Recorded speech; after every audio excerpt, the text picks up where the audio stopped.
नमस्कार दोस्तों, स्वागत है आपका आपके अपने चैनल स्टडी सेक्टर में। दोस्तों, हर किसी का सपना होता है अच्छी जॉब पाना। इनमें से कईयों का सपना ये होता है कि वह खुद के भविष्य के साथ साथ आने वाले बच्चों का भविष्य भी उज्जवल कर सके, यानी कि टीचिंग लाइन से संबंधित जॉब्स, और उसमें आगे बढ़कर बच्चों के भविष्य से संबंधित सारी जानकारियां बच्चों को देकर और उनको अच्छी से अच्छी टीचिंग करवाकर उनका भविष्य भी सुधार पाएं। कई छात्रों का सपना होता है कि वह आगे जाकर लेक्चरर या प्रोफेसर बने। तो आज हम इस वीडियो में इसी के बारे में बात करने वाले हैं, यानी कि प्रोफेसर किस प्रकार से बने, प्रोफेसर बनने के लिए हमें क्या क्या स्टेप या क्या क्या योग्यताएं होनी चाहिए हमारे अंदर।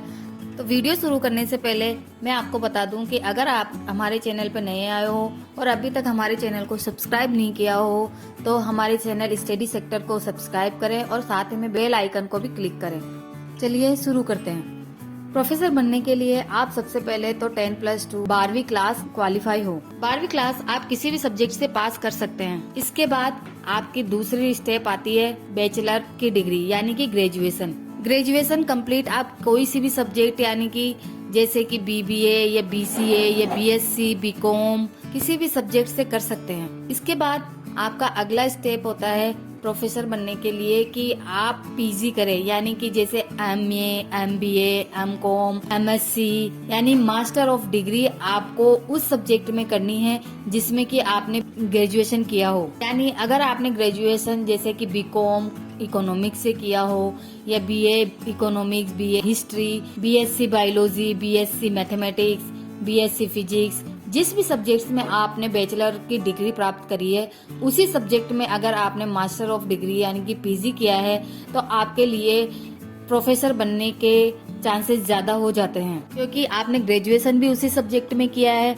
और मास्टर की डिग्री भी आपने उसी सब्जेक्ट में प्राप्त की है, तो आप प्रोफेसर बनने के लिए उसमें अच्छे परिपक्व हो जाएंगे। मास्टर की डिग्री आपको कम से कम 55% प्राप्त करके करनी होगी, यानी कि आपको मास्टर की डिग्री कम से कम 55% लाकर पास करनी होगी। इससे कम पर आप प्रोफेसर का एग्जाम यानी कि नेट का जो एग्जाम होता है उसके देने के लिए क्वालिफाई नहीं हो पाएंगे। चौथा स्टेप है आपका नेट के एग्जाम की तैयारी आप हो सके तो मास्टर की डिग्री जो कि 2 साल की होती है उसके साथ साथ ही करते रहें। मास्टर की डिग्री जब आप फर्स्ट ईयर में हो उसी टाइम से आप नेट की तैयारी भी करते रहें और उसके एग्जाम्स की तैयारी भी करते रहें, क्योंकि हर साल नेट का जो एग्जाम होता है वो 2 बार होता है। नेट के प्रथम पेपर में आपको जनरल नॉलेज से संबंधित कई प्रकार के प्रश्न पूछे जाएंगे और इसका जो सेकंड पेपर होता है उसमें आपके सब्जेक्ट जिसमें कि आपने मास्टरी की है उसी से संबंधित क्वेश्चन आएंगे।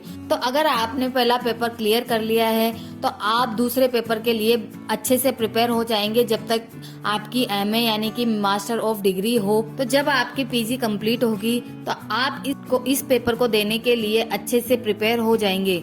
तो दोस्तों, अगर आप MA या MCom या जो भी PG की डिग्री ले रहे हैं उसके साथ साथ अगर आपने नेट की तैयारी करी है और उसके एग्जाम्स देते रहे हो तो आप कम से कम ये तो मान के चलिए कि आप इस एग्जाम यानी कि नेट के एग्जाम को देने के लिए अच्छे से प्रिपेयर हो गए हो। फिर इसके बाद आपका चौथा स्टेप आता है कि आप कोई से भी कॉलेज, सरकारी हो या फिर प्राइवेट हो, उन कॉलेजों में जाकर देखें कि उनमें वैकेंसी है या नहीं। जिस भी कॉलेज में वैकेंसी है वहां जाकर अगर आप इंटरव्यू देते हो तो आप उसमें एक असिस्टेंट ऑफ प्रोफेसर के रूप में चुने जाएंगे, क्योंकि नेट का एग्जाम एक एलिजिबल टेस्ट है। इसका फुल फॉर्म है नेशनल एलिजिबल टेस्ट, यानी कि नेट के एग्जाम देकर आप ये नहीं कह सकते कि मैं अब प्रोफेसर बन जाऊंगा, क्योंकि नेट का जो एग्जाम होता है वो केवल एक एलिजिबल टेस्ट होता है, यानी आप प्रोफेसर बनने के लायक हो चुके हो। और फिर जब आप किसी कॉलेज में जाकर इसका इंटरव्यू देते हो तो आपको एक असिस्टेंट प्रोफेसर की पोस्ट दी जाएगी। फिर उसके कम से कम आपको 2 या 3 साल का एक्सपीरियंस होगा, उसके बाद आप कहीं जाकर एक प्रोफेसर का पद प्राप्त कर पाएंगे। तो दोस्तों, हमने देखा कि एक प्रोफेसर बनने के लिए हमको सबसे पहले 10+2, उसके बाद ग्रेजुएशन, उसके बाद मास्टर ऑफ डिग्री और मास्टर ऑफ डिग्री के साथ साथ नेट का एग्जाम देना होगा। इसके बाद कहीं जाकर आप एक असिस्टेंट प्रोफेसर के रूप में चुने जाएंगे और आगे 2-3 साल का जब आपको अच्छे से एक्सपीरियंस हो जाएगा तो वही कॉलेज आपको एक प्रोफेसर के रूप में नियुक्त करेगा।